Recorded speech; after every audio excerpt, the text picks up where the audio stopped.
السلام علیکم ورحمۃ اللہ وبرکاتہ۔ سامعین حضرات، حبیبی اسلامک نیٹ ورک پر آپ کا خیر مقدم ہے اور ہم امید کرتے ہیں کہ آپ ہماری ویڈیو کو سماعت کر رہے ہوں گے۔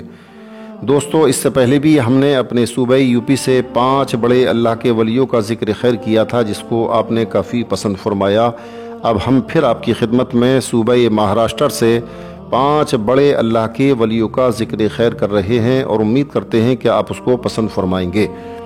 تو سامعین حضرات، جیسا کہ آپ جانتے ہیں، سمندر کے بادشاہ، لہروں کے شہنشاہ سرکار پیر حاجی علی رحمۃ اللہ تعالی علیہ کی ولادت 15 دسمبر 1429 21 رجب 850 ہجری کو شہر بخارا میں ہوئی، اور آپ کی عظیم کرامت ہے کہ ایک شخص جس کو کوڑ کا مرض ہو چکا تھا اور وہ بہت ہی پریشان تھا، بمبئی کا رہنے والا تھا، کافی دولت مند بھی تھا، کہتے ہیں کہ ایک روز اس نے خودکشی کی ٹھان لی، لیکن اچانک اس کو حاجی علی کی زیارت کا خیال آیا اور اس نے سوچا کہ چلو ایک بار حاجی علی سے بھی اللہ کی بارگاہ میں دعا کے لیے کہہ دیتے ہیں۔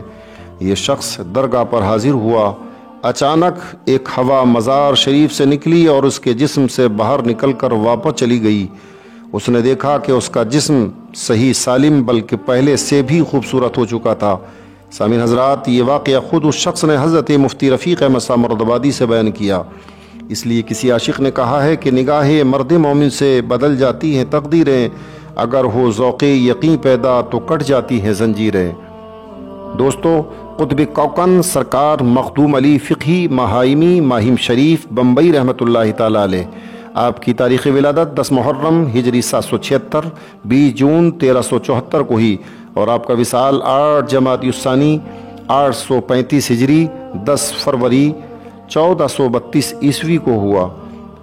آپ سرکار غوث اعظم کے وصال سے 215 سال بعد پیدا ہوئے۔ آپ کی عظیم کرامت ہے کہ آپ کے گھر میں بکری پلتی تھی، جس سے آپ کافی محبت فرمایا کرتے تھے کہ وہ اچانک مر گئی۔ آپ کی والدہ نے اس کو اٹھوا کر سمندر کے کنارے ڈلوا دیا۔ جب حضرت باہر سے تشریف لائے تو آپ نے پوچھا کہ بکری کہاں ہے؟ تو ماں نے کہا، بیٹا بکری تو مر چکی ہے، اس لیے میں نے اس کو اٹھوا کر کنیز کے ذریعے سمندر کے کنارے پہ پھینکوا دیا۔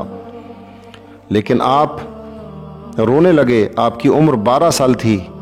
کہا، امی مجھے اس بکری کے ساتھ بڑی محبت ہے، اس بکری کو بتاؤ امی وہ بکری کہاں ہے؟ آپ کی والدہ ماجدہ فرماتی ہیں، اے کنیز، جہاں تو بکری پھینک کر کے آئی ہے، جا میرے بیٹے کو اس بکری کے پاس لے جا۔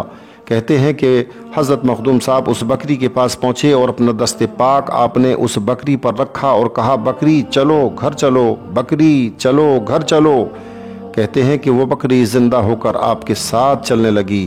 سامعین حضرات، اس واقعے کو مولانا سید ابراہیم مدنی نے ضمیر الانسان نام کی کتاب میں اس کو بخوبی بیان فرمایا ہے۔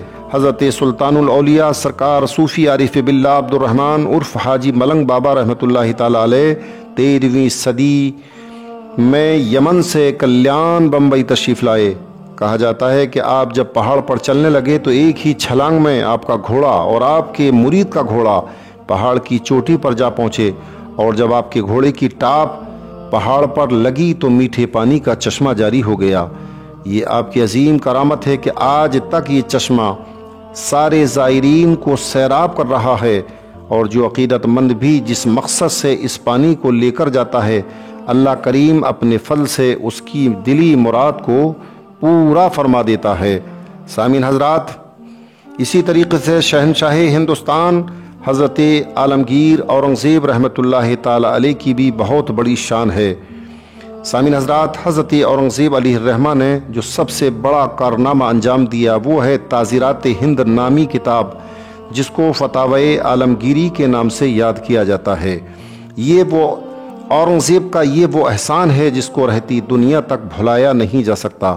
سامعین حضرات، حضرت عالمگیر اورنگزیب رحمۃ اللہ تعالی علیہ کی سب سے بڑی شان تو یہ ہے کہ وہ دین کے مجدد تھے، جو ولایت ہی کی ایک بہت بڑی کڑی ہوا کرتی ہے۔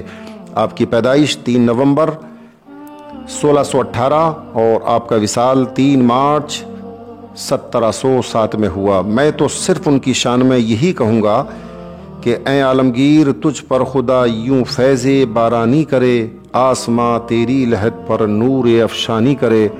سامعین حضرات، تاج الاولیاء حضرت تاج الدین بابا رحمۃ اللہ تعالی علیہ،